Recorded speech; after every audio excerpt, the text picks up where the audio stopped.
ఈ ఫంక్షన్స్ వల్ల యూజ్ ఏంటి?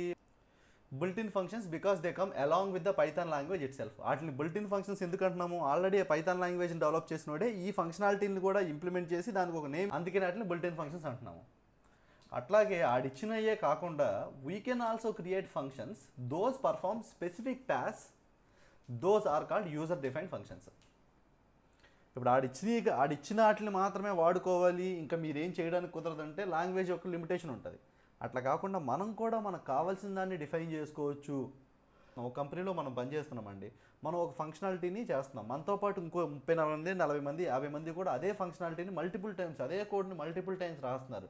సో అప్పుడు మనం ఏం చేస్తాము, బాగా ఆప్టిమైజ్డ్ వేలో ఒకసారి ఆ కోడ్ రాసేసి ఆ కోడ్ని ఆ ఫంక్షన్ని అందరికీ షేర్ చేసేసినా, లేకపోతే లాంగ్వేజ్లో ఒక బేసిక్ లైబ్రరీ ఎక్కడైతే వాడు డిఫాల్ట్గా రాసిన ఫంక్షన్స్ అన్నిటిని తీసుకెళ్ళి పెట్టాడో అదే ప్లేస్లో మనం దీన్ని కూడా పెట్టేసామనుకో, ఆడు లాంగ్వేజ్లో ఆ ఫీచర్ ఇవ్వకపోయినా కానీ మనం కోడ్ రాసుకున్నాం కాబట్టి మనం దాన్ని స్పెసిఫిక్గా వాడుకోవడానికి పాసిబిలిటీ ఉంటుంది. అట్లా మనం లాంగ్వేజ్తో పాటు వచ్చినవి కాకుండా మన ఫంక్షనాలిటీ కోసం మనం డెవలప్ చేసుకునే ఫంక్షన్స్ని యూజర్ డిఫైన్డ్ ఫంక్షన్స్ అంటాం. Functions break code into smaller chunks. Those are utilized for task that a program uses repeatedly. ఒక పెద్ద ఫంక్షనాలిటీ ఉందనుకోండి, ఒక పెద్ద కోడ్ ఉంది. ఈ కోడ్ను మనము ఒక ఫంక్షనాలిటీ ఫామ్లోకి మార్చేసుకున్నాం అనుకోండి, మల్టిపుల్ ప్లేసెస్లో మల్టిపుల్ టైమ్స్ మనం యూస్ చేసుకోవచ్చు. దీన్ని ఒకదాన్ని ఇండిపెండెంట్గా, దీన్ని పిలిచిన తర్వాత దీన్ని ఎగ్జిక్యూట్ చేసిన తర్వాత దీన్ని ఎగ్జిక్యూట్ చేసిన తర్వాత ఇది. ఇప్పుడు మనకి ఒక కంపెనీలో డిపార్ట్మెంట్ ఎట్లాగా, ఈ డిపార్ట్మెంట్ వర్క్ కంప్లీట్ అయిన తర్వాత ఈ డిపార్ట్మెంట్ వర్క్ కంప్లీట్ అయిన తర్వాత ఈ డిపార్ట్మెంట్. సో అట్లాగా ఇదొక ఫంక్షన్ రాసుకున్నాం అనుకోండి. ఫర్ ఎగ్జాంపుల్ ఇంకొక వర్క్ చేయాలనుకున్నప్పుడు ఇది ఫస్ట్ చేయాలి, ఇది సెకండ్ చేయాలి, ఇది థర్డ్ చేయాలి అనుకోండి. అప్పుడు ఏం చేద్ది, మనం వీటిని మళ్ళీ అక్కడ జస్ట్ కాల్ చేసుకుని మనం మార్చుకుని యూటిలైజ్ చేసుకోవచ్చు. So next, instead of writing the same code each time the program needs to perform the task, it will just call the function. ఏంటిది, ప్రతిసారి అదే కోడ్ వాడతామని తెలిసినప్పుడు ప్రతిసారి దాన్ని రాయడం కంటే మనము ఆ రాసి ఉన్నటువంటి కోడ్ని కాల్ చేసుకుని యూటిలైజ్ చేసుకుంటే it will be very effective way. ఇంకోటి చూడండి, sometimes we need to repeat some code several times in a row. In this place loops are useful. మన ఫంక్షన్ యొక్క ఇంపార్టెంట్ ప్రాపర్టీస్ ఏంటి అంటే, జస్ట్ చూడండి, ఫంక్షన్లో ఎప్పుడూ కూడా మన డిఫాల్ట్గా ఓకే, ఇప్పుడు లెంత్ అనే ఫంక్షన్ ఉందండి. లెంత్ అనే ఫంక్షన్ని మనం కానీ చెక్ చేస్తే ఏం చూపిస్తుంది చూడండి, ఇక్కడ ఇది ఏమని చెప్తుంది, లెంత్ అనే ఫంక్షన్ ఇది ఒక ఫంక్షన్, ఇది ఒక ఆబ్జెక్ట్, ఇది ఒకటని చెప్తుంది. మీరు ఏదన్నా ఒక ఫంక్షన్కి సంబంధించి ఫంక్షనాలిటీ అనేది మీకు తెలియకపోతే మీరు ఏం చేయాలని చెప్పాను నేను మీకు, హెల్ప్ ఆఫ్ లెన్. చూడండి, ఇప్పుడు help on built in function length in module builtins అనే మాడ్యూల్లో బుల్ట్-ఇన్ ఫంక్షన్ లెంత్కి సంబంధించిన హెల్ప్ ఇది. ఇది ఏం చేస్తుంది చూడండి, ఇది ఒక ఆబ్జెక్ట్. మనం ఒక ఆబ్జెక్ట్ ఇస్తుంటే అది ఏమిస్తుంది మనకి, ఏం రిటర్న్ వాల్యూని ఇస్తుంది, return the number of items in a container. అదే ఇప్పుడు for example help of find, ఇది ఎందుకు రాలేదు మరి, ఫైండ్ అనేది ఎందుకు రాలేదు మనకి, ఎప్పుడు వస్తుంది ఫైండ్, ఎక్కడేగా మనం ఎగ్జిక్యూట్ చేసింది.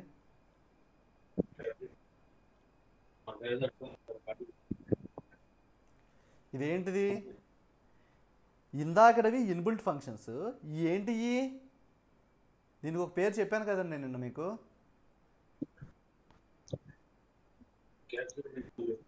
String methods.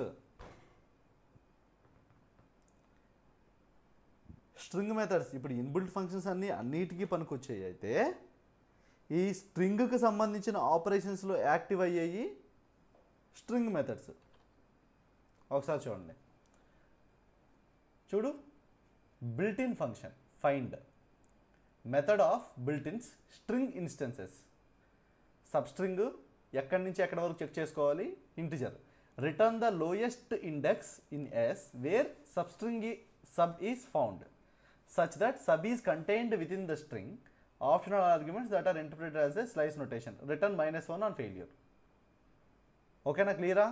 Help function identify చేసుకుంటాం, యూజ్ చేసుకుంటాం, అర్థమైందండి? సో ఇక్కడ మీరు సింపుల్గా గుర్తుపెట్టుకోవాలంటే, యాక్చువల్గా ఇందాక నుంచి మనము లెంత్ అని ఒక దాని గురించి మాట్లాడుతున్నాం కాబట్టి ఇక్కడ దాని గురించే ఇక్కడ నేను ఎక్స్ప్లెయిన్ చేస్తున్నాను. ఎందుకంటే రాను ఈ పర్టికులర్ కాన్సెప్ట్ మీద క్లారిటీ వస్తే మీకు ఊప్స్ కాన్సెప్ట్ అర్థమవుతుంది, కోడ్ని డీబగ్ చేయడం అర్థమవుతుంది. లెంత్ అనేది ఒక వేరియబుల్, దాని వాల్యూ అనేది ఏంటిది? ఆ బిల్ట్-ఇన్ ఫంక్షన్. ఎలాగో నేను చెప్తాను చూడండి. ఇప్పుడు మనకి ఒక వేరియబుల్లో మనం ఏం చేస్తున్నాము, సింపుల్గా a ఈజ్ ఈక్వల్ టు 12 అని చెప్పి స్ట్రింగ్ లిటరల్ ఇచ్చాం. ఇదేంటిది? ఇది వేరియబుల్ లేకపోతే నేమే కదా ఏ అనేది. 12 అనేది ఏంటిది?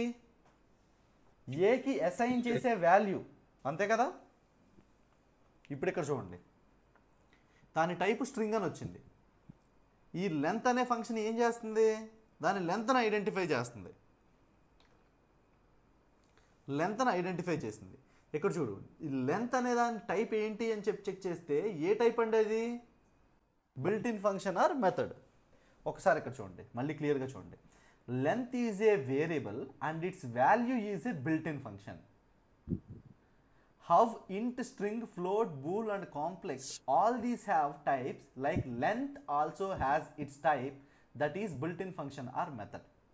ఇప్పుడు ఇక్కడ చూడండి, లెంత్ ఈజ్ ఈక్వల్ టు, ఒకసారి చూడండి ఇక్కడ, లెంత్ ఈజ్ ఈక్వల్ టు, నేను మీకు ఎందుకంటే ఇది మళ్ళీ దాని ఇన్బిల్ట్ నేచర్ని చేంజ్ చేస్తున్నాను. ఇక్కడ లెంత్ ఈజ్ ఈక్వల్ టు అని చెప్పి నేను ఒక స్ట్రింగ్ని అసైన్ చేశాను. కనిపిస్తుందా మీకు ఇక్కడ? యాక్చువల్గా లెంత్ అనేది ఫంక్షన్ కదండి. హలో, ఉన్నారా?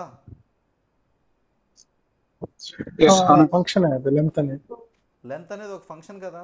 ఇప్పుడు నేను లెంత్ని ఏం చేస్తున్నానంటే, లెంత్కి ఒక వాల్యూ అసైన్ చేస్తున్నాను నేను, LEN అనే దానికి. ఏం వాల్యూ అసైన్ చేశాను? I'm assigning new value to the built-in function length, name length అని చెప్పి ఈ పర్టికులర్ వాల్యూని అసైన్ చేశాను. ఇప్పుడు లెంత్ అంటే నాకు ఏం వస్తుంది? ఆ స్ట్రింగ్ వస్తుంది. ఇప్పుడు చూడండి, లెంత్లో ఏముంది? ఈ స్ట్రింగ్ ఉంది. దీని డేటా టైప్ ఏంటిది? స్ట్రింగ్. అంటే దీన్ని బట్టి మీకు ఏమర్థమైంది? లెంత్ అనేది ఒక నేమ్ అనేది విషయం అర్థం చేసుకున్నారా? LEN అనేది ఒక నేము. LEN కానీ, ప్రింట్ కానీ, లేకపోతే ఇంట్ కానీ, ఫ్లోట్ కానీ, బులియన్ కానీ, ఇవన్నీ కూడా ఏంటి? ఒక నేమ్స్. ఆ నేమ్కి వచ్చే వాల్యూ అనేది దాని ఇంటర్నల్ ఫంక్షనాలిటీ. గైస్ అర్థమవుతుందా? ఇప్పుడు అదే నేను ఇప్పుడు ఏం చేశాను? అదే లెంత్ ఫంక్షన్ వాడాను. ఇదేం చెప్తుంది? ఇప్పుడు ఆ లెంత్ అనే ఫంక్షనాలిటీని అది మర్చిపోయింది. దానికి ఏం చెప్పాం మనం? లెంత్ అంటే నువ్వు ఆ లాంగ్వేజ్ డెవలప్ చేసినోడు ఇచ్చింది కాదు, ఐఎమ్ అసైనింగ్ అని చెప్పి. ఇప్పుడు చూడండి, లెంత్ కదా, లెన్ ఆఫ్, చూసారా? ఇది మనం ఎక్కడ అప్లై చేసాం? ఇండెక్సింగ్ అప్లై చేసేటప్పుడు ఇదేంటిది? ఒక వేరియబుల్ నేమ్, ఒక స్ట్రింగ్ని మనం అసైన్ చేస్తే వచ్చే నేమ్, అంతే. అంతే కదా? అర్థమైందా? అర్థమైందా అండి? ఏమైనా కన్ఫ్యూజన్ ఉందా? అంటే లైక్ బిల్ట్-ఇన్ ఫంక్షన్ ని మనం వేరియబుల్ లాగా కన్వర్ట్ చేసుకుందాం, అంతే కదా? బిల్ట్-ఇన్ ఫంక్షన్ ని వేరియబుల్ లాగా కన్వర్ట్ చేసుకోవాలా? బిల్ట్-ఇన్ ఫంక్షన్ అనేది ఒక వేరియబుల్కి ఒక వాల్యూ ఎట్లాగా? a ఈజ్ ఈక్వల్ టు 12 అంటే a అనేది దాని నేమ్, 12 అనేది దాని వాల్యూ. ఓకే, ఇప్పుడు బిల్ట్-ఇన్ ఫంక్షన్ లెంత్ అనేది ఉంది. లెంత్ అనేది దాని నేమ్, దాని వాల్యూ ఏమవుద్ది? మనం లెన్ అని యూజ్ చేసినప్పుడు 6 అని ఆన్సర్ వస్తుంది కదా, పైథాన్ అని క్యాలిక్యులేట్ చేసి. ఆ లోపల ఫంక్షన్ ఏదైతే ఉందో చూసావా? నువ్వు ఈ స్ట్రింగ్ తీసుకో, ఇందులో ఉన్న క్యారెక్టర్స్ని కౌంట్ చేయి, ఇలా కౌంట్ చేసి ఫైనల్గా ఇంత ఈ నెంబర్ నువ్వు అని చెప్పి చెప్తున్నాడు చూసావా? ఆ బిల్ట్-ఇన్ ఫంక్షన్లో ఉన్న ఫంక్షనాలిటీ అనేది ఈ లెన్ యొక్క వాల్యూ. ఓకే ఓకే, అర్థమైందండి? ఓకే, ఒకసారి ఇక్కడ చూడండి. The variable name len is a keyword in Python even though we can change its value. But this is not a good practice. Changing the value of len can make our code confused because it's easy to mistake the new len for the built-in function. ఇప్పుడు నేను సింపుల్గా మీకు చెప్తున్నానండి, built-in ఫంక్షన్స్ని, కీవర్డ్స్ని change చేస్తే ఏమవుద్ది అనేది. ఇప్పుడు మీ bike ఒక ఇండికేటర్ ఉంటుంది కదా, లెఫ్ట్ సైడ్ వెళ్ళాలంటే left side indicator, left side అంటారు, లెఫ్ట్ సైడ్ ఇండికేటర్ వస్తుంది. రైట్ సైడ్ అంటే రైట్ సైడ్ లైట్ వెలుగుతుంది, రైట్ సైడ్ వెళ్ళొచ్చు మీరు, ఇండికేటర్ రైట్ సైడ్ వస్తుంది. అట్లా కాకుండా మీ మెకానిక్ సార్ మన బండిని కొత్తగా డిజైన్ చేద్దాం, మీరు లెఫ్ట్ సైడ్ అంటే రైట్ సైడ్ వస్తుంది, రైట్ సైడ్ అంటే లెఫ్ట్ సైడ్ వస్తుంది అన్నారు అనుకోండి, అప్పుడు ఏమవుతుంది? మీరు ప్రాపర్గా గుర్తుపెట్టుకుని ప్రతిసారి ప్రతి సిచ్యువేషన్లోనూ కూడా జాగ్రత్తగా వేసారనుకోండి, పర్లేదు, సేఫ్గా వెళ్తారు. అట్లా కాకుండా మీరు మర్చిపోయి రైట్ సైడ్ వెళ్ళాల్సినప్పుడు మీరు రైట్ సైడే వేసి అదేమో లెఫ్ట్ సైడ్ వచ్చింది అనుకోండి, అప్పుడు ఏమవుతుంది? సో అదే ఎఫెక్ట్. మనకి కీవర్డ్స్ అని చెప్పి కొన్ని ఉన్నాయి. ఆ కీవర్డ్స్ ఏంటి అంటే I will show you. Keywords అంటే ఏంటి? ఇప్పుడు మనకి ఇంగ్లీష్లో కనెక్టింగ్ వర్డ్స్ ఉన్నాయండి. అవి ఎలా వస్తాయి? ఇంగ్లీష్లో నౌన్స్, వెర్బ్స్, యాడ్వర్బ్స్ కాకుండా రిమైనింగ్ థింగ్స్ అన్నీ ఏంటి అండి?